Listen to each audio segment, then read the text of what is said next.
Hello, digital world. Today I'm playing God. This is my good friend Blake, and he brought us some cool footage that we're gonna work on today. What's up? My name is Blake, and I like trains. That's awesome! So Blake, to get started with this video, I'm gonna ask you to put on these headphones.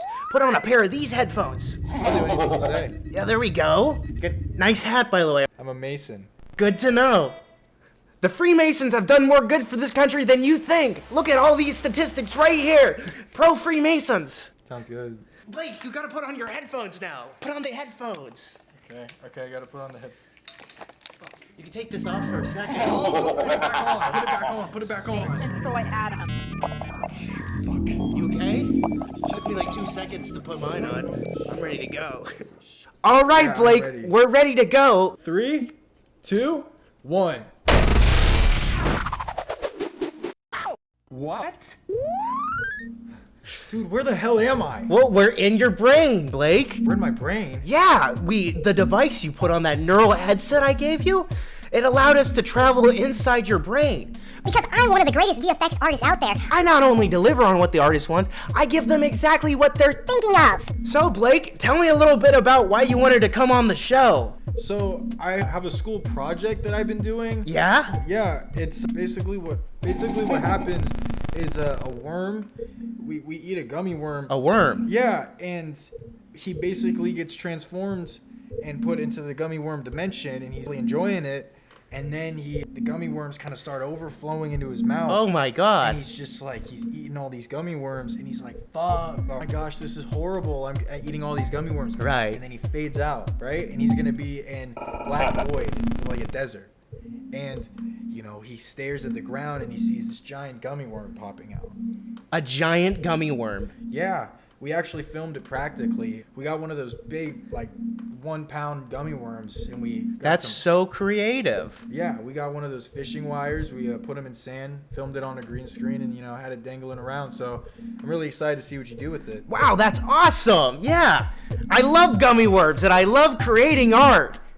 That's why we're going to combine them. Back on the neural head link, Blake, for one last time. And I'm going to ask you to pick up that phone and call your mom. Call your mom. Don't show that to anyone. Go ahead, Blake. Call your mom.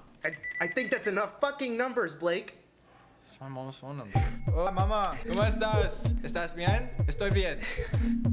No.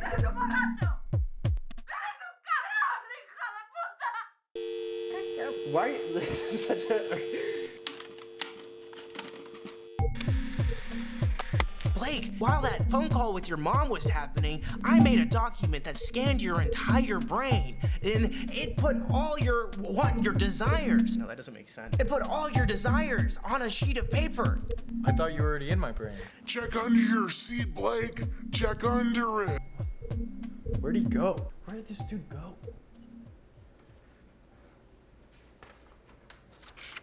Whoa! This is literally everything I've ever wanted on a single piece of paper. And we have 3 different shots we're working on, and this paper is going to guide us along the way of what we're going to do. And at the end, there's our goal. To pull this off, the entire shot is built in 3D. We start by modeling the worm, which thankfully is pretty simple. A gummy worm is basically the same cylindrical shape repeated over and over. So we build it as a tube, then we cap the ends, and then we apply a simple computer shader to tell Blender to give it that translucent gummy look. The thing about a gummy worm is it doesn't actually look like a worm, does it? Kind of looks like a worm. Well, I don't think I've ever seen a worm with those kind of ridges on it. That looks like something else. If you get what I mean. What? No, I mean, that's... Pretty sure worms all have those ridges. What kind of worms are you seeing pop out of the ground? Look up cartoon worm right now. Cartoon worm? I'm talking about real worms that you see in the ground. Look up cartoon worm. Okay.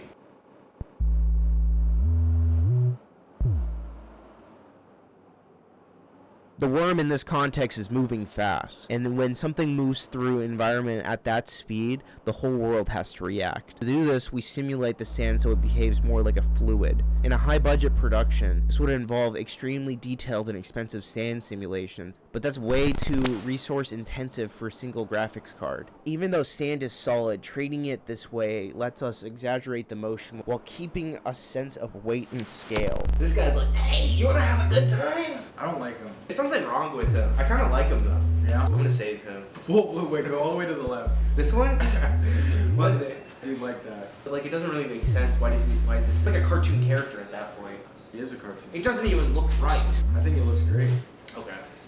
And for the animation of the worm itself, it needs to launch out the ground like a dolphin, and then dive back under and continue swimming forward. Since the worm is essentially a flexible tube, we animate it by creating a path for it to follow.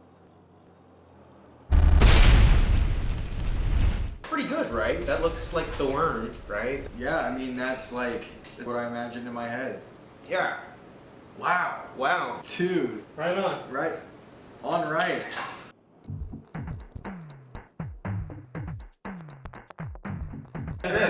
So what does gummy worm have it look like? So I'm imagining the background cherry, right? Cherry. A celestial sea. If we're gonna get holistic with these terms, I'm imagining a beautiful scarlet and cherry background with twinkling lights, almost like a sky, a night sky, but kind of like a sea, right? And then you have gummy worms floating around We're gonna make a plane, and we're gonna scale it up, and we're going to experiment with different types of noises that we can have. Magic. I really like this texture because it's got a really nice wave to it. I think it could be a psychedelic sea, you know? What I think we really need is something to blend in with this sea texture. That's more of a cloudy sea, more or less wavy, which is exactly what we were looking for. We're gonna mix these two colors together. Nice red color that we're going for. Pretty cool. Can you do a water effect? A water effect? What do you mean? Like a water? Water ripples? Yeah. Yeah. We need some movement on this. There are a couple ways that we can do that. One thing I've been experimenting a lot with is the wave modifier. What if we duplicated the plane and scaled it? The waves are offset, so now we have a rippling kind of wave effect. That's pretty cool. You wouldn't get Rick and Morty. I wouldn't get Rick and Morty? Nope. Okay. I guess that's where we differ. I guess that's where we differ. I said Rick and Muddy. Wicked Muddy. You would say that. Wicked Muddy. I really like the idea of having some more circles in here. Maybe we can have them spin too, but like in a different way. So we have this kind of pulsating wave motion going on here. Why can't we have some like rotation this way? So now we kind of have this cool spinning wheel. Let's add a few more circles here and see how that looks. What are you thinking so far? What's your opinion? I really like it so far. It's looking really good. I really like the colors. It's just what I imagined in my head. I'm really seeing the sea come together, Yeah. but almost kind of like space too. You know, there's a lot of stuff to it too that I didn't expect, but I'm really happy with like these things that, you know, we've come up with just spitballing ideas, and you know, we've made something unique. What do you think's next? You know, I think I'd like to see some gummy worms in it too. Yeah, we can totally do that. I imported the worm that we already created in this video. What we're going to do is we're going to make it so it comes through the sea, just because I think that adds some more visual interest. Like I was saying with the spinning disc at the varied speeds, it's all about just adding details. So we're gonna have this worm fly through the screen right here. It looks a little crazy right now, but what we have here are a bunch of different curves that I'm thinking that we can have a few different worms following these paths. I like this. Are we inventing a new aesthetic right here? This is, I don't know what this one is called. This is worm aesthetic. Let me think. Let me come up with a name. Sperm core? Where are these worms coming from? Where are they coming from? They're everywhere. Everywhere. Red, Everywhere. green, blue, purple. Where's orange? Then we left the orange one alone. It's okay. We have enough. What do you think, Blake? Is this looking like...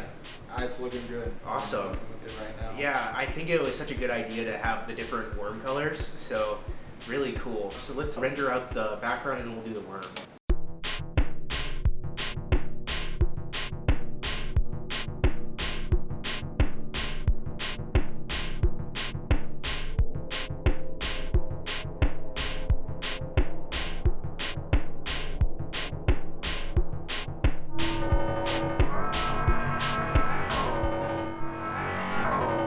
It's so good. It's so good. It's psychedelic It's worms.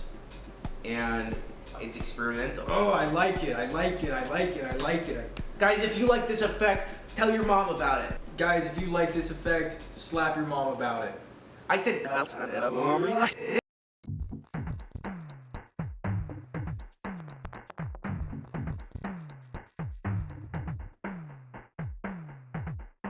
Guys, you know, worms are great, but there's something else that I think we need too. It's gonna be the sand. Man, what's your favorite pharaoh name? I like the white pharaoh. The white pharaoh? You know the white pharaoh? We're gonna put the white pharaoh right here, okay? White pharaoh, right here. We need to add a simple plane, which becomes the foundation of the desert. On its own, it's completely flat, so we use computer-generated noise patterns to break it up and create natural waves you see in sand dunes. I feel like I've seen him on like a pack of cigarettes. Is that like the guy? I don't think, he's like on a textbook. Go to YouTube. Let's look. Go to white pharaoh. Aura. Oh yeah. Oh, don't click on that one. That one's bad. Wait, just go to YouTube or go to Google Images. Why'd you tell me to go on YouTube? I don't know. For extra realism, we bring in a photo of real sand. Photo helps drive the surface details so the desert doesn't feel fake or smooth. I don't know what that is, fucking. Then, to really sell the shot, we use another photo, this time of a really sunny day. And it's also 360, so that's kind of cool. So it's a little bit more complicated. But basically, we use the lighting information from the image to light the entire scene.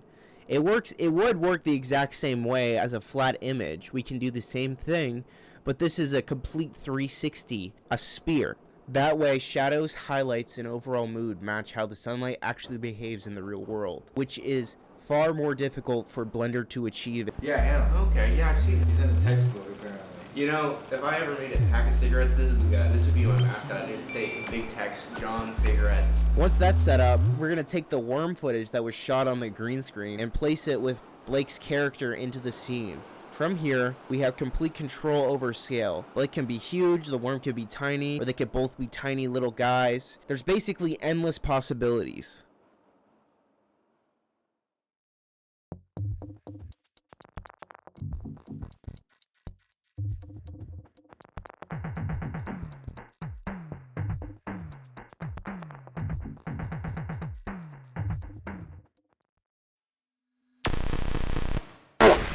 Goodness. I wonder. Yeah, crazy experience. Blake. Oh, Blake. Blake. No. Blake. Listen. Blake.